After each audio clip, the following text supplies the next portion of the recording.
It's time for World of Tanks console's new season, along with some new mechanics. We've also got a new tanks, some reforged tanks, and potentially a whole new tech tree tank line coming in very, very soon, or at least is kind of hinted at by Wargaming. Let's have a look at what today's update news is and get into it for you. You can obviously flick around the video as per the timestamps, and hopefully that will help you out. The first thing that we're going to talk about is, of course, the upcoming news and kind of the information that we've got so far. Essentially, the new season is going to be called World of Tanks Console Red Tigers Season. So that will be starting on Tuesday. So we'll be looking forward to actually getting our hands on it. And they've released what the season passes will include, how much they're going to be. So this is going to cover everything like that. So first things first, the free pass includes the Cold War T-72U heavy tank and the custom skin. You're also getting the Tiger 1 Hammer, the tier 7 heavy tank, which was released as part of an earn operation quite a while ago actually, probably 4, maybe 5 years ago. I think I had a video actually when this first came out a long time ago, as like Hammer Time or something like that. It was a long time ago anyway. And then we have the Ling Zhao 3D standard Chinese female commander that you'll be able to get your hands on. And talking about commanders, we will have some more info on commanders themselves in a little bit. But regardless of that, the actual season pass will be adding the WZ-111-66, which will be an Eastern Alliance post-war heavy tank, and that comes with a custom skin. So for those of you who are actually wanting a kind of tank again from the season pass, well, it's a Cold War one, which is a little bit, well, it's a good mix, I guess, in terms of the Cold War and World War II tanks that you can see within this. We'll have a look at the actual kind of info on the tanks themselves, and then you can get the Jagdtiger 88 as well. So that's something else that will be part of the season pass, and you will also have the Ultimate Season Pass, which adds the Czech Tiger 1 75mm Skoda A14 or A18 even, which is a World War II tier 7 Czechoslovakian heavy tank. So it looks like we'll potentially be getting the Czechoslovakian heavy tanks coming into the game fairly soon by the release of this tank. So I'm looking forward to seeing what they're going to do with those tanks, whether they're going to be as good as they are on PC, and I guess that will be something we'll be seeing in the next couple of months potentially. Then of course you get the Yang. Oh god, I'm not even going to try and butcher that. Basically, you get a 3D Premium Commander as well as part of that. Now, let's take a look at what they actually look like and these tanks. So you can see here, this is the WZ-111 and the Tiger 1, that's the Czechoslovakian heavy right here. So I don't know if this is maybe kind of hinting at the fact that the Czechoslovakian tanks will be coming into the game. We don't know entirely. Maybe it's just because they wanted to reskin a Tiger again. It's not like we have about 12 different Tiger variants in the game already. But yeah, a Czechoslovakian Tiger is certainly something that I'm not going to be, too worried about in the game. But there we go. That's the WZ there. You've got the factor of some kind of skins that you can change. This is Jian Huang. There we go. That's my attempt anyway. But you can see interesting 3D commander. You've then got the Ling Zhao, which is, of course, the female premium commander that you can get from season rank 100, I'd expect, or like season rank 85. That's usually how it goes. You can also see the kind of swapping of skills that you can do now within the game on Tuesday, and then obviously the Zhang Chen premium commander as well, so you'll be able to get all of those if you do get the Ultimate Season Pass or the respective changes as well. So now that we know a little bit about the Season Pass and the Season Pass tanks that you'll be able to receive, what do you actually think of them? Do you like the fact that we've got a bit of a mix between World War II and also Cold War? Doesn't appear like we've actually got that many new World War II tanks, to be honest with you. The Jagdtiger 88 is something that's already in the game. but we've also got that new Tiger, which is not really a new tank, is it, to be honest? It's just basically a Tiger that's from Czechoslovakia. Anyway, regardless of that, we've got probably one of the most interesting things coming into console this week is multi-weapon systems. So yeah, what on earth are multi-weapon systems? You can use your main gun while simultaneously reloading your secondary weapon. And you can see the kind of Wargaming's release of their own channel here. This is of course the Bradley, which you can see can actually fire shells whilst also being able to fire rounds from the kind of missile launcher at the same time. As you can see, multiple things going on. Yeah, I don't know how broken this is going to be. I guess it just adds kind of an extra feature. It won't be coming to World War II at the minute, but you can see the active is the main gun. Inactive is the kind of rocket launcher, but you can reload and swap between them and continually do that. So I think that will be something interesting to see. Yeah, I don't know how it's going to affect balance and stuff, but the vehicles that Wargaming are kind of going to be looking at actually doing, you can see here we've got the BMP-1, the BMP-2, the Cobra Arctic Hiss, the M3A2 Bradley, and the BMP-3. These are all of the multi-weapon tanks that will be available within the game. So there's not that much kind of intro kind of stuff, I guess. But yeah, I guess it's something that you'll be interested in if you play Cold War, and you definitely want to know about. Now, not only that, they've given us some info as to how you can actually do it. You can see here, this is the main gun, this is the secondary gun, and that will appear on the screen. So I just hope that Wargaming balance these right. I don't know how it's going to go, but it appears like, you swap between the two. You can see the active guns here, 1 and 2, that you'll be able to swap between. You can also see that you can basically have the cannon and also the obviously main gun.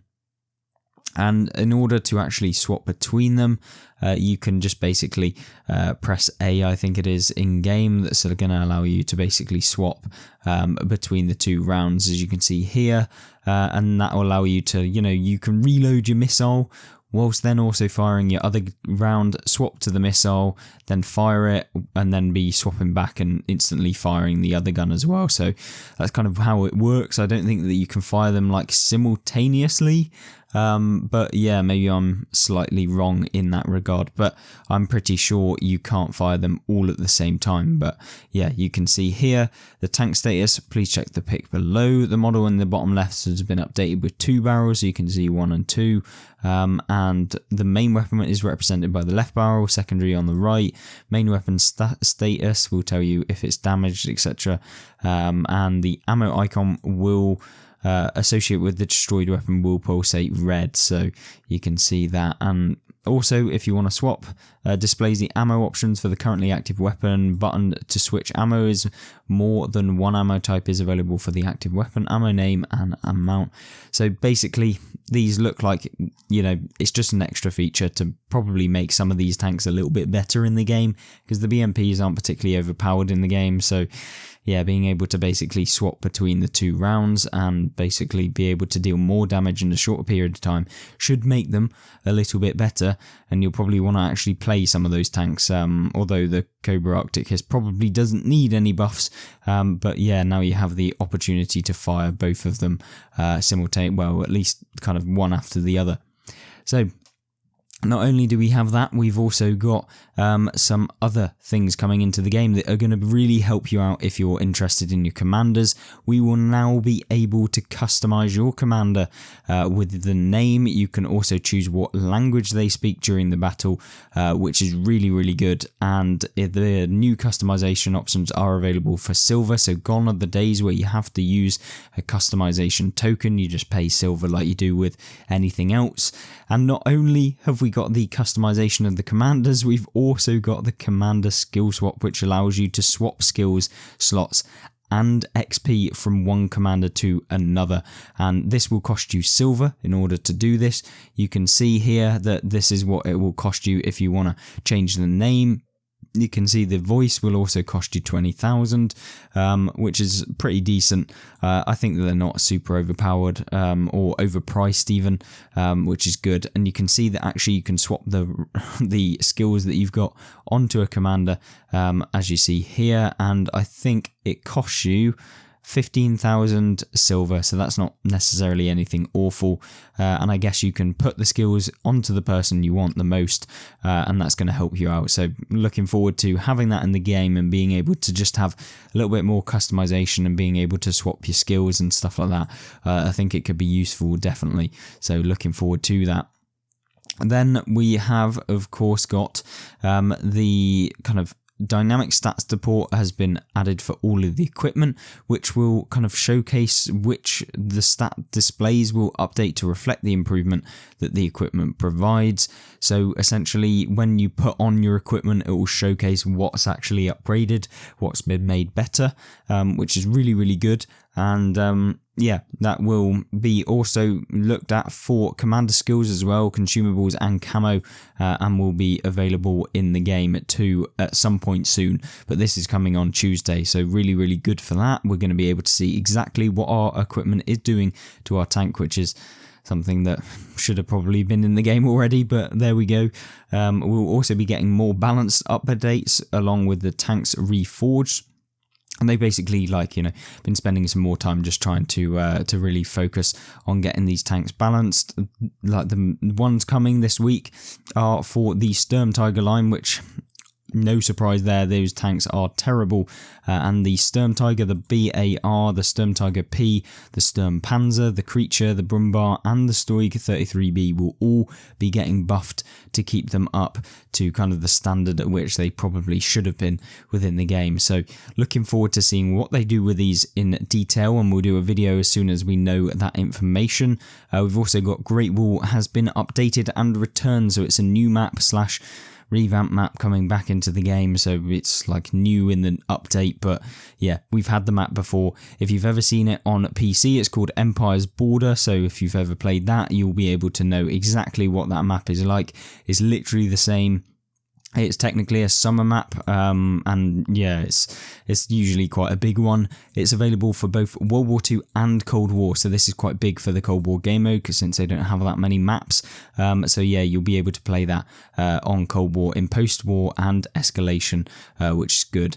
So I'm looking forward to that. It's been updated with the visuals and theatre of war, or whatever they want to call it, you know, where things like Redshire, you know, the blimp comes down and explodes and stuff like that, so you'll be seeing some of that sort of stuff.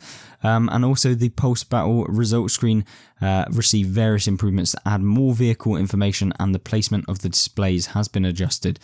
So there's a tank class icon, tier display, updated the XP icon, longer player names will scroll now, and premium vehicles will be displayed in gold font. So yeah, nothing too major there in terms of the actual information that you're probably wanting to know, but yeah, additional bits and bobs.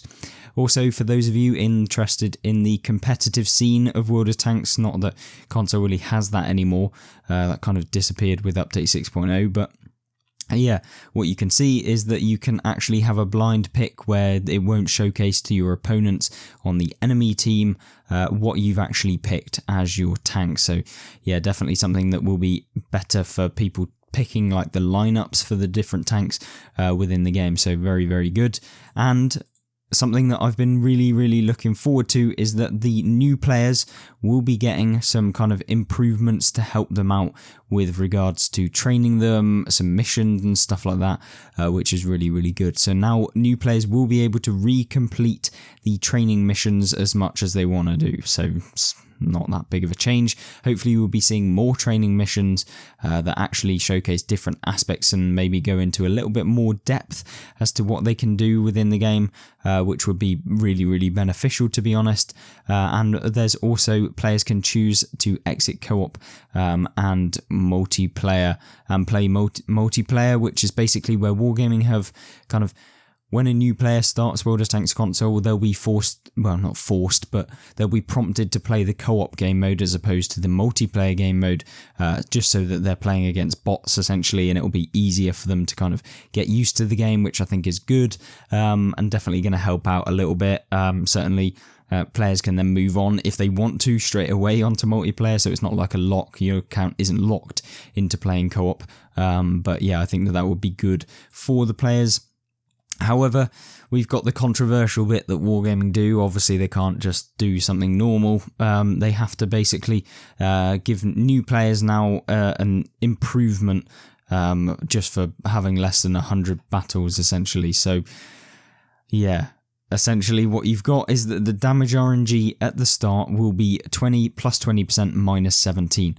So, what does that mean in terms of actual numbers? Well, new players will be able to consistently deal more damage than they will be able to do less damage. So, they'll essentially have, if their base value of damage alpha is 100, they'll be able to high roll for 120 and low roll for 83. So, it's not equal to the players that they're going to be fighting against if they've played more than 100 games.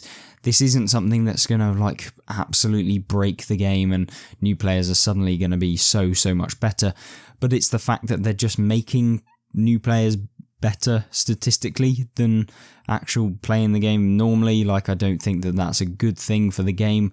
Try and balance it in a different way. Try and provide tutorial systems, like actually bringing in a specific kind of boost for new players is something I've never seen in any singular video game, at least not telling anyone about it. But yeah, I don't understand why not just make new players have a better experience in other ways rather than just giving them literally a better experience compared to anyone else playing the game who's played over 100 battles. And not only that, they've also got better penetration RNG, so they're literally got more chance of going through you than you have of them, which is like, I don't understand it. I get that it's only 100 battles, so it's not going to be like forever, but yeah, I don't like it either way. So yeah, same applies as the 100 damage. You know, they'll be able to high roll to 120 millimeters of penetration and only low roll to 83 millimeters of penetration, which means on average they'll be dealing more penetration or high rolling on penetration more than they will on low rolling. And then just to top it all off, new players will receive 4% less damage.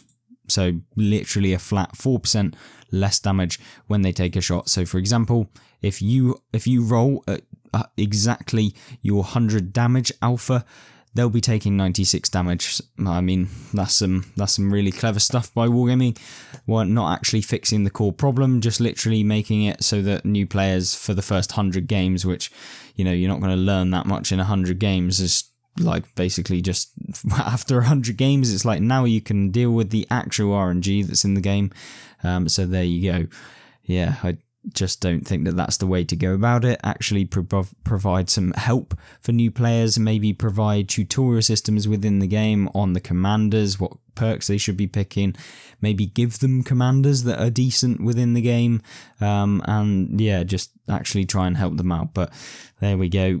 You know, Wargaming do what they want at the end of the day. But let me know what you actually think of these RNG figures and stuff that Wargaming have released for brand new players in multiplayer PvP. So there we go. Not only that, fixes next Tuesday, lots of fixes including battle level tweaks on several maps, as well as collision issues and tons of various visual fixes, and the final list will be confirmed in the update notes next week, which I will be covering as soon as they come out. And there's a few other topics which were released. We've obviously got the weekly shoutouts, which you can have a look if you want to. But yeah, there will also be the Assault Game Mode poll was live this week and closed yesterday. And the results were heavily in favour of returning Assault Mode to PvP and PvE at a low percentage, with majority of players voting that the team should be both attacking and defending in PvE. Given these results, we will move forward with returning Assault Mode, and they will also be bringing in continuing development and testing World War II co-op, and there'll also be Valkyria Chronicles are making a return, so we will be looking at the Nameless and the Edelweiss, one of the very first kind of made up tanks that Wargaming ever did within the game, and yeah, they'll be coming back. Some of them, these are one of the oldest, they're genuinely so old within the game, and I haven't seen them in a long time, but they're coming back, which is really good, and it'll be interesting to see how they stack up in today's meta on console. So yeah, interesting. A couple of questions and answers that are kind of interesting to note. The Ultimate Season Pass for Red Tigers will be 6,000 gold, which is really good. There will be reducing Cold War modules and tank prices. There is a chance, but no promises are being made, so they're not saying. Basically, I don't think they're going to change any of the Cold War prices. Will there be any new 2D commanders? A new set is coming later this month.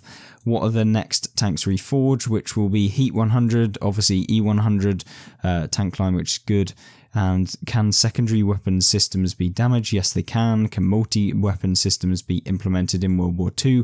Absolutely, and it's something they're hoping to do. So, oh god, I don't know what's actually going to be introduced, but I think other things are in discussion, include wheeled vehicles for Cold War and various Merc tanks, multiple weapon systems, wheeled vehicles, and artillery. So there will be more wheeled vehicles coming into the game, which is, oh god... hopefully not too bad, but yeah, there will also be mercenary artillery, so oh Christ, I don't know how that's going to go. But what are the next maps to receive updates? So there will be Great Wall comes on Tuesday, Hidden Village is coming mid-March, Pearl River coming at the end of March, and Dragon Ridge is coming middle of to end of April. So during March we're going to see 3 new maps return into the game, so that's really good. Looking forward to those maps coming. And then there will be a new tier 10 tank skins being available, and they will be fully concepted, and then will be made and arrive in an update fairly soon. You know, I don't know exactly when, but Wargaming, I expect, you know, probably like 2 months or something like that. So yeah, not super long, but probably long enough to kind of get them properly done within the game. So there we go. Hopefully you did enjoy this video. What do you think about the new tank mechanic, which is the multiple weapon system? What do you think about it coming to Cold War? What do you think about the season pass? Are you actually happy with what they're including, considering there is no real new World War II tanks coming out? What do you think about the kind of balance updates? What do you think about the commander customization? There's a lot this update, so, and definitely what do you think about the new player kind of changes and RNG that they've added within the game? So yeah, let me know in the comment section down below. Obviously, let me know about what you would like to see in the next video coming soon as well. So hope you enjoy the rest of your day. I hope you'll join me in the next video, and I will see you there. Goodbye.